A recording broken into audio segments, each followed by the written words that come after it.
Surprise. Riddhi तुम अचानक से यहाँ कैसे, घर पे? क्या हो गया, तुम इतना घबरा क्यों रहे हो? और सरप्राइज देने अचानक से ही आते हैं, बता के कौन आता है? अरे नहीं, मेरे कहने का ये मतलब नहीं था। देखो ना बाहर कितनी ज्यादा गर्मी हो रही है। अगर तुमने मुझे बता दिया होता तो मैं तुम्हें लेने आ जाता। तुम खामखा बस से आई हो यहाँ तक। अरे तो क्या हो गया, मुझे सरप्राइज देना था इसलिए मैंने नहीं बताया। तुम इतना घबरा क्यों रहे हो, मुझे समझ ही नहीं आ रहा। अरे नहीं, मैं क्यों घबराऊंगा? देखो मैं कह रहा हूँ ना, तुम इतने दिनों बाद घर पे आई हो तो हम ना एक काम करते हैं, हम बाहर चलते हैं डिनर करने, ठीक है? चलो चलो। एक सेकेंड निखिल, मुझे चेंज तो करने दो, मैंने यूनिफॉर्म पहनी हुई है। अब बेबी कोई आया है क्या? ये बेबी किसने बोला? कोई है क्या घर में? नहीं, कोई भी नहीं है। वो क्या है ना कि टीवी चल रहा था, टीवी ऑन था, इसलिए बस टीवी की आवाज आ रही थी। अच्छा ठीक है। तुम्हें इतना पसीना क्यों आ रहा है? नहीं। बेबी ये कौन है? तुम मेरे ही घर में खड़े होकर मुझसे पूछ रहे हो कि मैं कौन हूँ? अरे मैं इस घर की मालकिन हूँ, ये मेरा पति है। क्या ये आपका पति है? आपको पक्का ना कोई कोई मिसअंडरस्टैंडिंग हो गई होगी और आप गलत पते पे आ गए हो। ये तो मेरा बॉयफ्रेंड है, आपका पति कैसे हो सकता है? बताओ ना निखिल। क्या तुम्हारा बॉयफ्रेंड? क्या कह रही है ये? देखो रिद्धि, तुम अंदर तो आओ, मैं तुम्हें सब कुछ एक्सप्लेन करता हूँ। मुझे अंदर नहीं आना है, पहले तुम मुझे ये बताओ, ये जो बोल रही है सच है? अरे हाँ यार, ये मेरी गर्लफ्रेंड है और मैं इसका बॉयफ्रेंड। क्या करूं मैं, क्या गलती है मेरी इसमें? हाँ, तुम तो हमेशा बॉर्डर पर रहती हो, जब भी तुम्हें फोन लगाता हूँ तुम मेरा फोन नहीं उठाती हो। कितने महीने हो जाते हैं तुमसे मिले हुए। अरे मुझे भी तो कोई चाहिए ना जो मेरी बात सुने, मेरे से प्यार करे, मेरे साथ रहे। तो बस एक दिन मुझे इशू मिल गई थी, तो उसके बाद से हम दोनों में प्यार हो गया। तब से ये यहाँ मेरे साथ लिव इन में इस घर में रहती है। एक मिनट निखिल, तुम्हें पता है ना कि मेरी जॉब कितनी रिस्की है? मैं वहाँ फोन नहीं उठा सकती हूँ, तुमसे रोज बात नहीं कर सकती हूँ, इसीलिए 2-2 3-3 महीने में घर आती हूँ। और इस बार तो हद ही हो गई, तुमने तुमने गर्लफ्रेंड बनाई हुई है। बहुत बढ़िया। तुम्हें शर्म नहीं आई मेरे साथ ये सब कुछ करते हुए?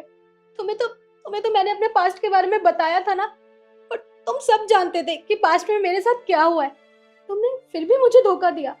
मैंने तुमसे इतना प्यार किया, अपना सब कुछ भुला के तुम पे भरोसा किया, और ना जाने मैंने क्या क्या सपने देख लिए थे। तुम्हारे साथ शादी करूंगी, हम साथ में घूमेंगे फिरेंगे, हमेशा साथ रहेंगे, कभी कभी एक दूसरे को छोड़ के नहीं जाएंगे। और तुमने तुमने इतना बड़ा धोखा दिया। तो तुम्हारी बीवी के होते हुए तुमने तुमने मेरे साथ रिलेशन आगे बढ़ाया। ऐसा क्यों किया तुमने?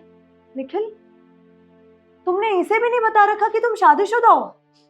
तुम मुझे तो धोखा दे ही रहे थे, और जिसको तुमने चुना तुम उसको भी धोखा दे रहे हो। तुम्हें शर्म नहीं आई ये सब करते हुए? हाँ, एक बार ये सब करने से पहले मेरे बारे में सोच लेते। तुम्हारे कहने पे मैंने फौज ज्वाइन की थी, मुझे कोई शौक नहीं था वहां जाने का, पर मुझे क्या पता था कि मैं वहां देश की रक्षा कर रही हूँ, और तुम किसी लड़की के साथ गुलछर्रे उड़ा रहे हो यहाँ पे। तुम्हें शर्म आनी चाहिए। पर तुम्हें क्यों शर्म आएगी? शर्म तो मुझे आनी चाहिए कि मैंने तुम जैसे इंसान से शादी की, तुम जैसे इंसान पे भरोसा किया, और तुमने तुमने मेरे भरोसे का इतना इतना गलत फायदा उठाया है। देखो मुझसे गलती हो गई, प्लीज मुझे माफ कर दो, मुझे ऐसा नहीं करना चाहिए। चुप करो तुम। किस चीज की माफी मांग रहे हो? एक जिंदगी बर्बाद करने की या 2 जिंदगी बर्बाद करने की? हाँ, एक काम करो, ये मेरा घर है, निकलो यहाँ से। ये क्या कह रही हो? मैं बोला ना, निकलो। डिवोर्स के पेपर मैं खुद भिजवा दूंगी, निकलो। देखिए प्लीज आप मुझे माफ कर दीजिए। मुझे नहीं पता था कि निखिल ऑलरेडी शादीशुदा है। अगर मुझे पता होता तो मैं ये कभी नहीं करती, मैं उससे कभी प्यार नहीं करती। और मेरा इंटेंशन आपको हर्ट करना या आप लोगों को धोखा देने का नहीं था। प्लीज मुझे माफ कर दो। तुम क्यों माफी मांग रही हो? तुम्हें तो पता ही नहीं था ना कि वो शादीशुदा है। उसने मेरे साथ साथ तुम्हारी जिंदगी भी बर्बाद कर दी। पर कोई बात नहीं, अब तुम यहाँ से कहीं जा भी नहीं सकती हो। अगर गई तो बहुत ज्यादा बदनामी हो जाएगी। तो तुम एक काम कर सकती हो, मैं तो यहाँ पे कभी कभी आती हूँ, मैं यहाँ पे कभी कभी आ जाऊंगी। एक काम करो, ये घर मेरा है, तुम यहाँ रह सकती हो। आपका बहुत बहुत शुक्रिया। कोई प्रॉब्लम नहीं मुझे। ठीक है, मैं चलती हूँ। हाँ, अरे आप तो आज ही आई है ना, तो आइए ना।